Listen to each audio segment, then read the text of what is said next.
So this is the gallery slash showroom, obviously. Wow. Yeah, and it's all Ann's work and my work, but we also are committed to keeping John McClanahan's paintings on display. He was never, the entire time I worked under him, he's not interested in shows and pursuing that avenue, you know, where disseminating his work is concerned. And I always just tell him, look, and I worked for years trying to get him to let me put a package together and put it in front of museums and galleries. And I finally told him, I said, John, if I got to build a gallery just to put your work in it, I'm going to do it. So when we built this, I went up to Dallas. I said, load him up. we got a gallery to put him in. Okay. So yeah, so it's John and Ann and me, and the work changes quite a bit. I change out John's every few months, and but mine, you know, as people come in and grab a piece or two, I've got holes to fill, and so that's nice. There's enough traffic that I can keep working as much as I have time to work, and it's not piling up, you know, just in back rooms. So it's an organic space. It's a very organic space. It's a beautiful space. Good night. So, okay. And I know there are ways I can maximize space, you know, putting little steps and things to put smaller pieces on level so that, you know, you've got 3 surfaces instead of 1 per shelf, but gradually getting there. And yeah, it's a learning process. Is this more common now to have your studio and gallery space? I mean, it's definitely more efficient. To have them together? Yeah.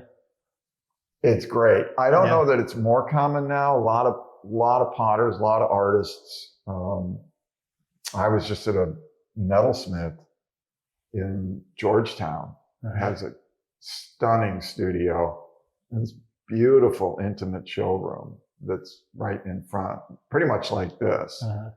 And but yeah, a lot of potters who are lethally serious about doing it all their lives, they'll convert an outbuilding or add on or build a freestanding studio. And if you can have a showroom, the reason we're here, one of the reasons we're here, one of the big reasons we're here instead of over at our home is because we live in a strictly residential area. Zoning. Yeah, regarding city zoning. And this is mixed. It's commercial and residential. So I'm able to put the studio here and the gallery. Gotcha. So yeah, that would be against the rules over where we live. And that's one thing I do regret, because I had a tiny little studio at our home when I was working at Baylor, and I could only make tiny work in it. But those days when I could just literally roll out of bed and go into the studio, bed head and all, and just start work immediately. That's a luxury. I don't have quite that, but this place, having seen it evolve from just an empty lot, and I love the quality of the building, the lines of the architecture, the materials that are used, you know, and the plantings. I've been all about growing things all my life. So I do love driving up in the morning and sitting at this 4-way stopover here and just looking at it for a few seconds before I pull in. It's nice. It's nice. It's got a nice entry. But so then you go back, and our requisite 2 bathrooms for commercial buildings. This is a break room. That space was designated in the floor plan for our wine refrigerator. For openings and things. But the city came in and said, no, that's the perfect spot for your water fountains. I said, what? I've got a refrigerator back here. I filled with water. Anybody that walks in can have water. Nope, you got to have this. Why do I have to have two? Well, you have to have a regular one and then handicap accessible one. And I said, why don't we just have the handicap accessible one? Said, no, got to have them both. So there we go. Yeah. And want to know how many people have drunk out of these in the 4 years this building's been open? I bet, yeah. Not one. Not one. Yeah. But anyway, so then we've got the little break area and the side patio. But we built that cottage. Is it like an Airbnb? Well, we were thinking it might be, but the closer it got to being finished, and the more time Ann and I spent in there, it's fully furnished and it's got a lot of great art in it. But it just felt like a church. Huh. And I thought, I don't want people doing what they do when they're, I don't want any of that stuff going on. And I don't want to clean up after other people. And so our kids use it. Okay. We have family coming into town. Okay. They'll use it, and that's pretty awesome. Much it. I go over there when I'm firing the wood kiln because we'll fire for 36 hours. Right. And I'll go over there and just sit on the couch. I won't even take a nap. I'll just sit on the couch. And it's got a 25-foot ceiling in the living room, and it's beautiful natural light. Oh my gosh. Don't even turn the lights on. It's fabulous. So, yeah. So if that was going to be in this building, and it was just going to be a room about this size where I could have a bed and a shower in the corner for when I was firing overnight. But the architect said, if you do that, you're going to pay tens of thousands of dollars for fire. In a commercial building, any living space means you've got to have the sprinklers, the fire suppression. And she said, the upfront cost is just the beginning. Wow. So she said, but you move it a few feet away from this building and all that goes away. Yeah, and I think so, better. So now we end up with a fully furnished. Now I wish we'd built it bigger because I would move into that in a heartbeat. In a heartbeat, but it's a little too small.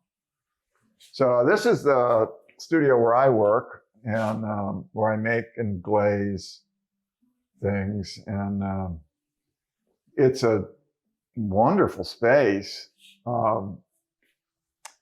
But I've had a lot of people ask if I'll give them lessons.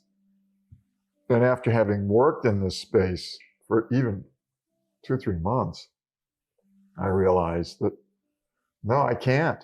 There's not, this is just one run of pots here and everything's full. So yeah, it's the right size. Yeah. But it's definitely it's a great amount of space for somebody working solo. It would get crowded real fast if you had 2 full-time people working in here. Wow. So this is your glazing area and you got all your elements. Yeah. And then finished glazes. Those are the glazes. Yeah. And this is where you're doing some refining work or hand building, or? Well, this is where these are pieces that I just finished throwing, and I'm trimming them now. So they're setting out, getting stiff enough to trim. I've got to take this down so that it finishes like so. Oh, wow. So, yeah, so that's today's work right there. Okay. And what is this? I don't understand this exactly. Some sort of an air. Yeah, it's an exhaust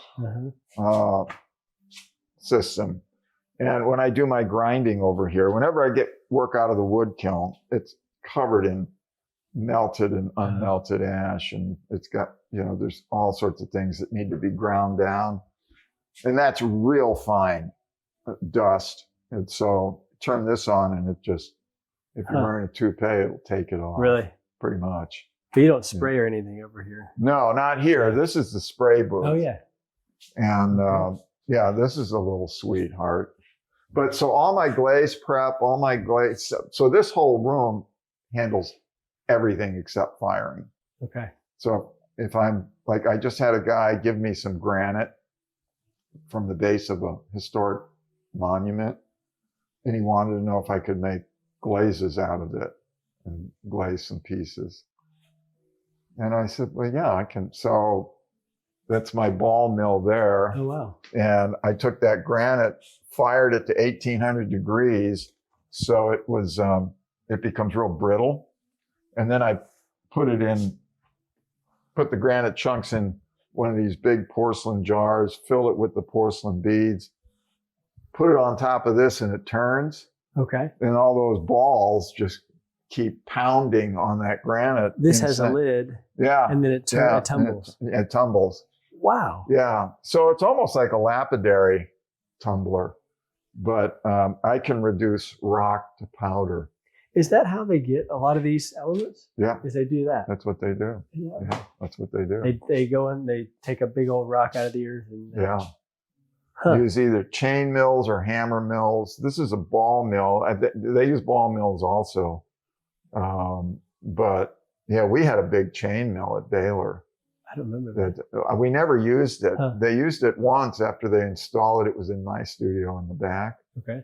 And after they got it installed, they used it once, and there was dust all up and down the entire art wing. They said, you can't use it. So I spent 34 years of my career at Baylor trying to find somebody that could use it. And geology, I stumbled on geology. They went over the moon for it. So yeah, they loved it. But anyway, so everything gets done here. I'll pour and dip, and I try to put everything on wheels because the space, as much space as it looks like, it is pretty limited. So being able to roll things around is good, because some of this stuff I'd need two people to help me move it. So now I can just, And then this is your firing area? And this is the kiln yard, And it's a little bit, it's not as well defined right now. It looks pretty crowded because I just got in a crate of kiln shelves.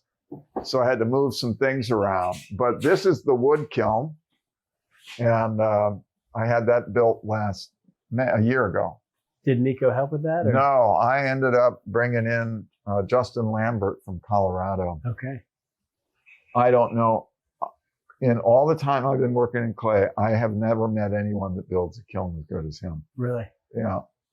And he was able to schedule me when I needed. A lot of these guys that travel around the country building kilns,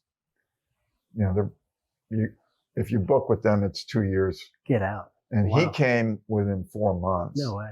Yeah. And built a better kiln than the other guys would have built. But yeah, so that's the wood kiln. And then this, all this stuff still out from moving those kiln shelves. So I built these guys. These are little rolling wood racks. Okay. Each one of these holds 1/4 of a cord of wood, and that holds half a cord of wood, little more than half. And that's what we fire. That's what we burn every time we fire this kiln. How many cords do you use? We use a full cord. Is that right? Every time. So all that, there's another half cord sitting out there that I got delivered the other day. And it's, split for fireplaces and whatnot, smokers. But since this kiln is a small kiln, the wood has to go through that. Oh, wow. So I have to split all that down. Okay. And then put it up in these wood racks. So that's a gas kiln. I just unloaded that. And electric kiln. And we've got, it's sheltered real well in here. But I needed to have air movement. So there needed to be a panel that was open. Okay. And then that rock wall breathes. Yeah. It's porous. So we've got good air movement in here, but we do get a little bit of weather in here. So when I'm not using the kiln, I'll cover it, especially this electric one. Yeah. I keep it wrapped up. And various clays and again, most everything is on wheels. So I can, when we fire the wood kiln, everything comes away from there and it's all open. Okay. So And you're all cone 10 in here, yeah? Or mostly? Cone 10 to cone 12. Okay. Yeah, 10 to 12 is where we are. Yeah, everything. Well, thank you for showing me around. Absolutely. Absolutely.